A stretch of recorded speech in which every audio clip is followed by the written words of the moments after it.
race to win wars and explore the stars, have created some of the most fantastic products ever designed, and we use them every day, unaware of their amazing origins.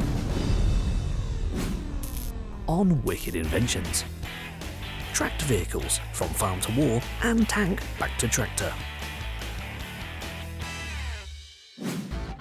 Microwave oven, the cooking offshoot of World War II radar technology. Anesthetic machines, the culmination of the quest to find pain relief. We reveal the amazing science and manufacture behind these wicked inventions.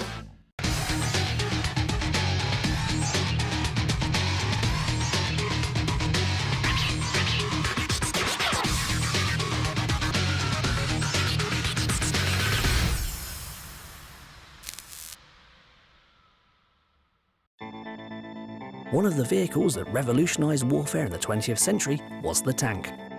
Mobile, rugged, and possessing immense firepower, the secret to the tank's effectiveness is the tracks on which they run. While the inventor of this ingenious continuous track system has been hotly debated, one of the first truly successful practical examples actually started life in the more sedate world of agriculture.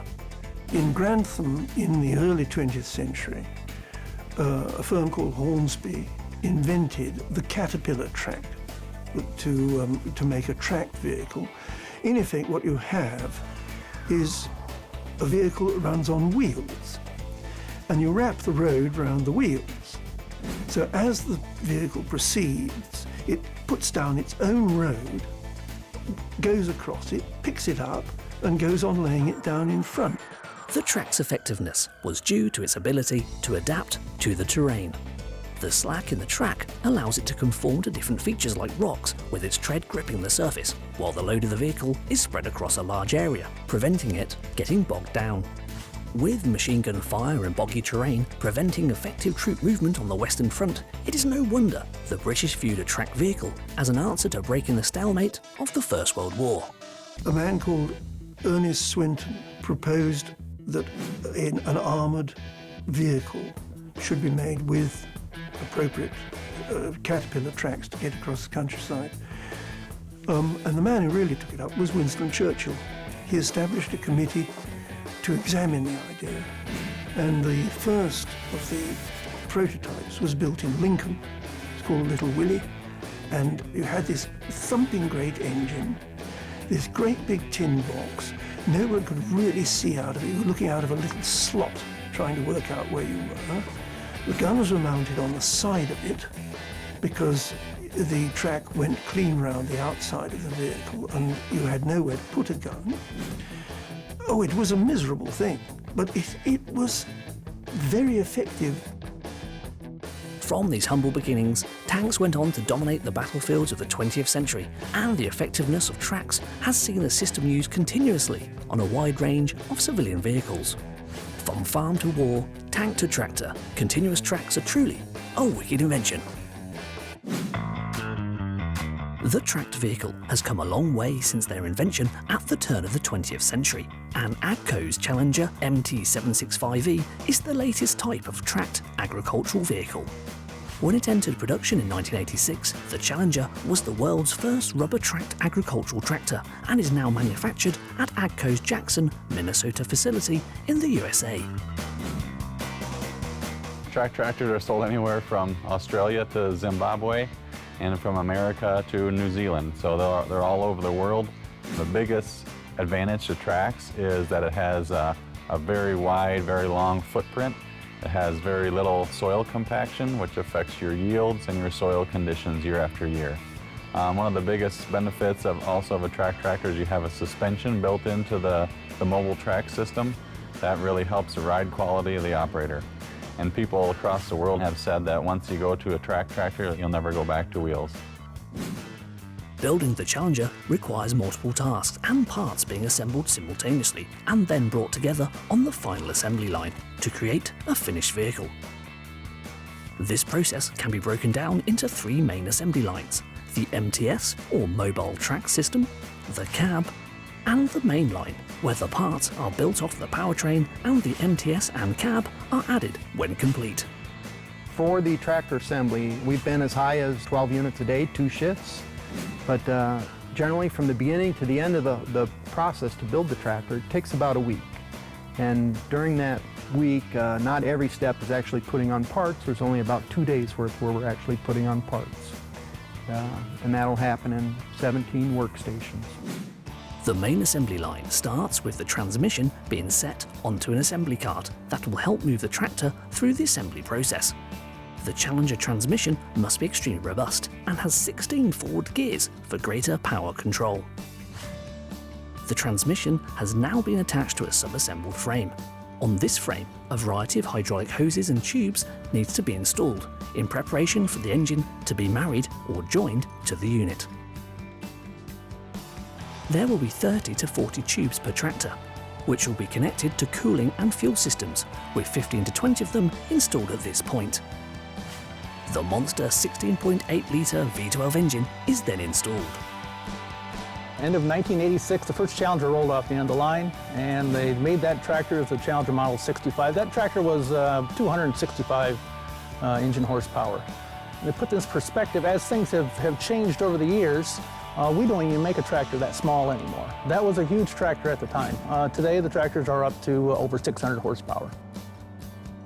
Once the engine is installed, it is then time for the first quality check. There are 5 quality gates throughout the whole production process, where the work completed to that point is validated and reviewed. At Gate 1, the rear fenders are added, together with the cooling package, which is connected to the engine. The fill and filtration unit will be connected and the oil filtered throughout the hydraulic and transmission circuits. In addition, various other tests of the hydraulics are carried out, including starting the engine and various hydraulic circuits to test proper basic functionality. At the end of this process, the engine will be cooled, and all fluids will be drained from the systems. This unit then goes on to be prepped for painting.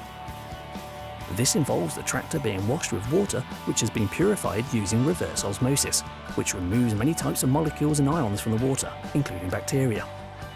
The tractor is masked prior to and also after the water cycle to protect certain components with cap plugs and plastic bags. The tractor is then painted with a high solid single coat paint. Once the fuel tank, radiators and air intake systems have been installed, the cab is set onto the chassis. The cab has been built separately and has already undergone electrical and heating system checks. Diesel, antifreeze, engine and transhydraulic fluids are added to the tractor. Then it undergoes a midline test where approximately 1,000 different tests are conducted to check the functionality of the different systems on board and to make sure all the parameters are correct. Once the quality inspection is passed, the hood is installed and then the MTS, or mobile track system, is connected. Steel track machines have always been used in farming, but the thing with a steel track machine is it's slow. Rubber tires started to take over because they're fast, and a continuous rubber belt that's a track is the way to do it. We have a lot of weight to deal with. The track carcass is very, very thick. It is mostly steel cable inside it, even though everything that you see is rubber. Part of the reason why we have so much steel inside it is that we have to be able to take a lot of track tension. We use friction drive, and friction drive you might say, oh, everything's going to slip inside of it. That's not really the case, because all you have to do is have enough track tension, and you can drive through dirt, you can drive through mud. Water, no problem. Once the tracks have been connected and aligned, the vehicle has to finally pass the jounce, or shake test. During the test, the tractor is literally rocked and shaken in order to simulate road and field operations. This test will reveal any leaks or other potential problems at the factory, meaning that any issues can be resolved well before the finished tractor is delivered to the customer. This test is the very last step in the production of a Challenger tractor, and once passed, the tractor is ready to be put to work.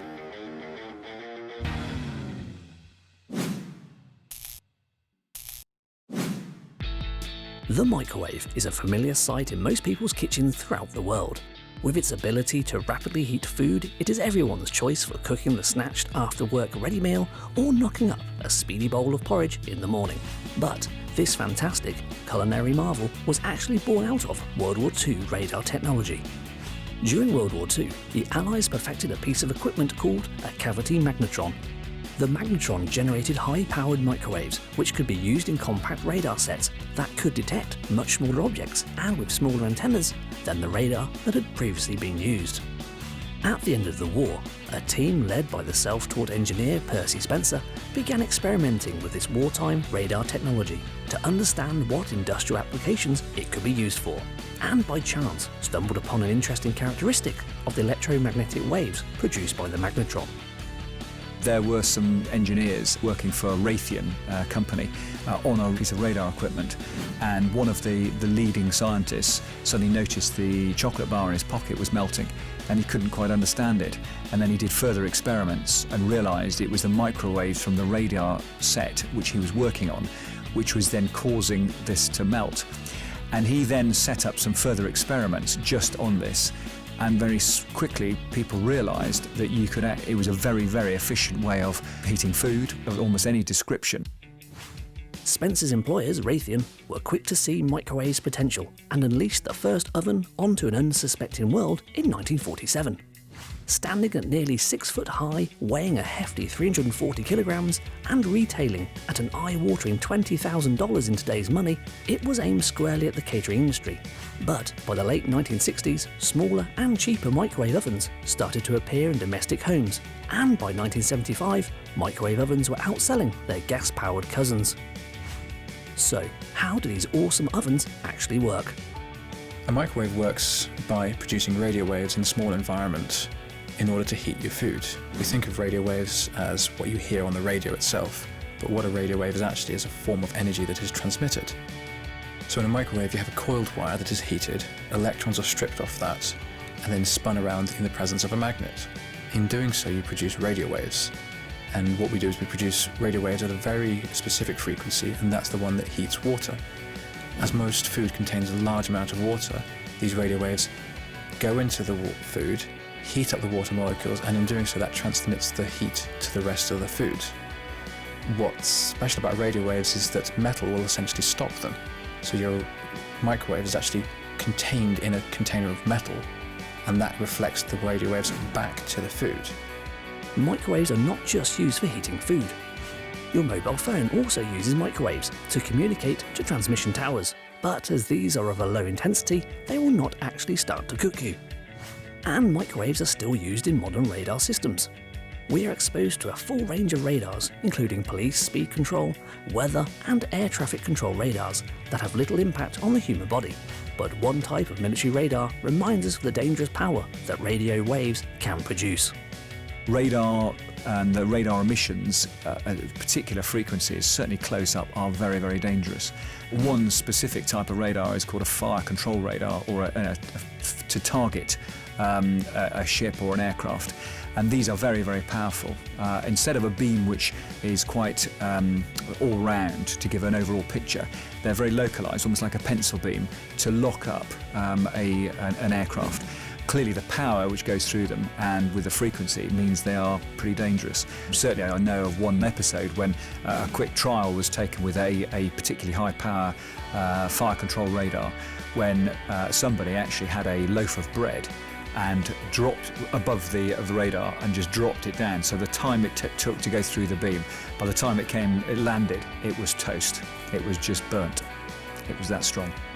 Reheating leftovers, but developed from war-winning radar, the microwave oven is truly a wicked invention.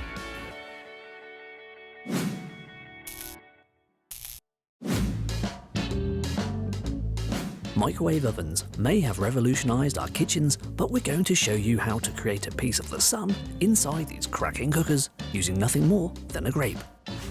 What you will need: some grapes, a knife, some tissue paper or kitchen roll, and our trusty microwave oven.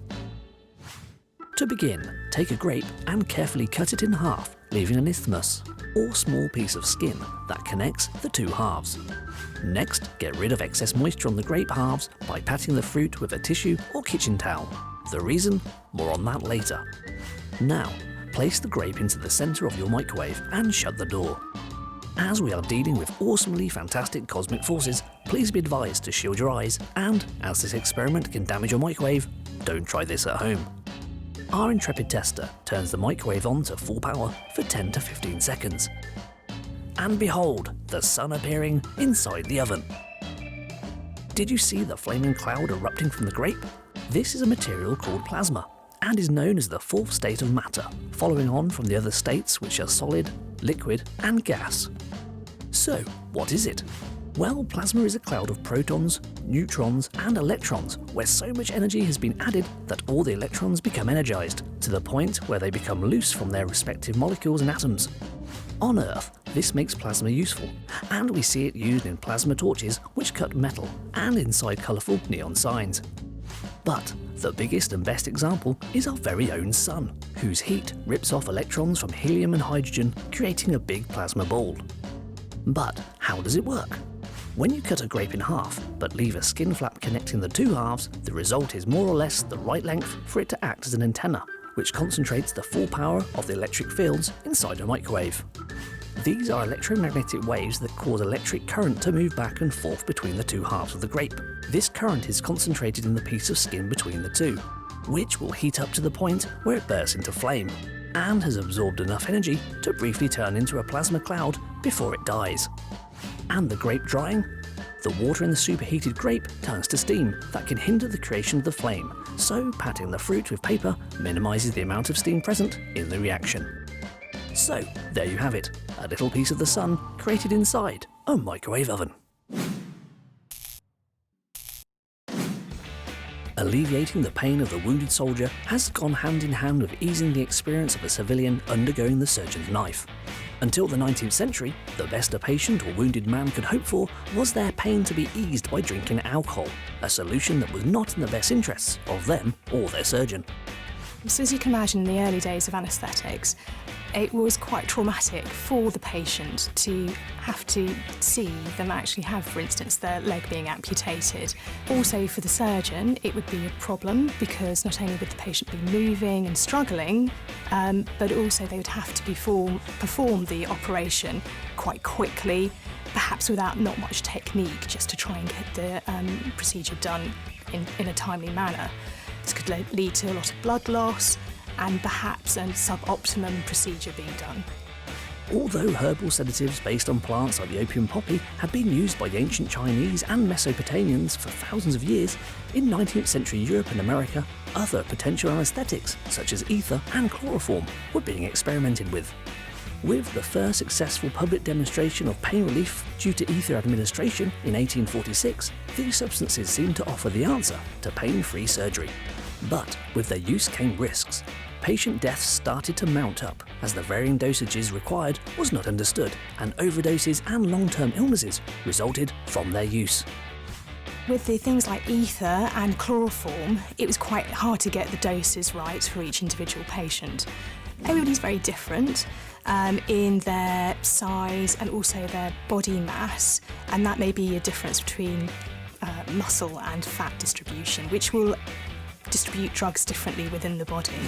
So chloroform was invented later to ether, and it was a more potent agent, and so it was very effective. However, it did have some major side effects. Especially in the anxious person, it could lead to sudden death, and later on, if not used in the correct doses, it could lead to liver damage. Beginning at the turn of the 20th century, better anaesthetics and procedures were developed, which has resulted in today's pain relief coming a long way from the few shots of brandy taken to dull the effects of an amputation. In the modern operating theatre, anaesthetic machines are used to help sedate patients, and Penlon, based in Oxfordshire in the UK, are one of the leading manufacturers of this medical technology. As with all Penlon devices, the modern-day anaesthetic machines begin life in research and development, where a team of designers, engineers and programmers hone the designs and ensure compliance with international standards for safety, accuracy and ease of use. Obviously an anaesthetic machine is going to be used in theatre on a patient, so it's life critical that it's correct. So the standards are very tight, tolerance is very tight, and that ensures the machine is reliable and performs to the correct specification. More than 850 individual components are used to create an anaesthetic machine. Some of these are made on site, while others are commissioned from specialist component manufacturers. These are the needle valves and filler blocks, which are important parts of the vaporizer. The main assembly is where the machine starts to take shape, starting with the trolley that will house the equipment. Wheels, legs and drawers are attached to the frame. The gas blocks, pipeline assembly, back bar and electrical panel are attached before the unit is piped up and tested. With such a crucial medical device, there are many rounds of testing. The flow meter is fitted and checked, and the operative checks the gas blocks for possible leaks. While the trolleys are being made, another line assembles the ventilator. The chassis is put together. The control and regulatory blocks, along with the ventilator screen, are assembled and the units are enclosed. Another line builds the vaporizers, which are one of the key parts of the anesthetic machine. They convert the liquid anesthetic to a gas state and add controlled amounts of the gas anesthetic to the oxygen that is flowing through the machine. Because gases' properties vary at different temperatures, it is important that the temperature is constant, so compensators are fitted to regulate the temperature of the gases. Now, the valve lock is being assembled. As the vaporizing unit is prepared for calibration and the precise pieces are fitted together, it starts to take shape. The calibration and dial assembly are vitally important, ensuring that only the precise level of anesthetic required is administered.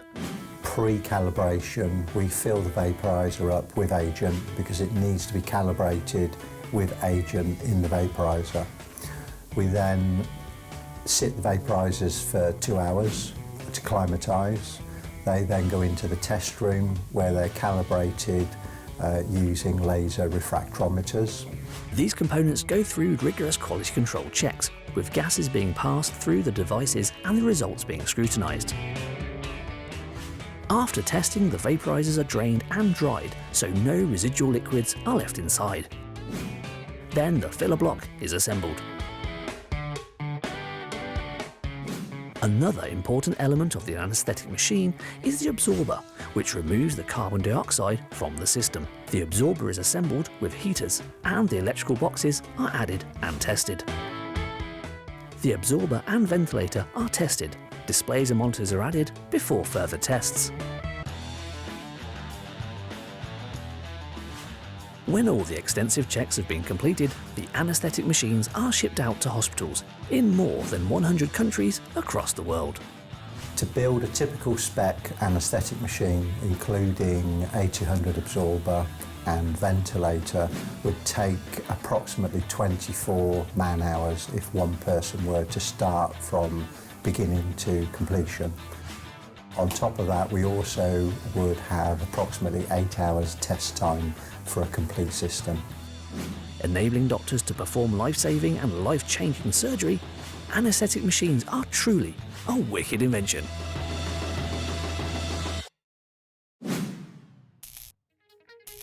So there you have it, a dash through the hidden history, super science and amazing manufacture of products that you use every day, but have never realised their amazing background. Tracked vehicles, microwave ovens and anesthetic machines, all wicked inventions.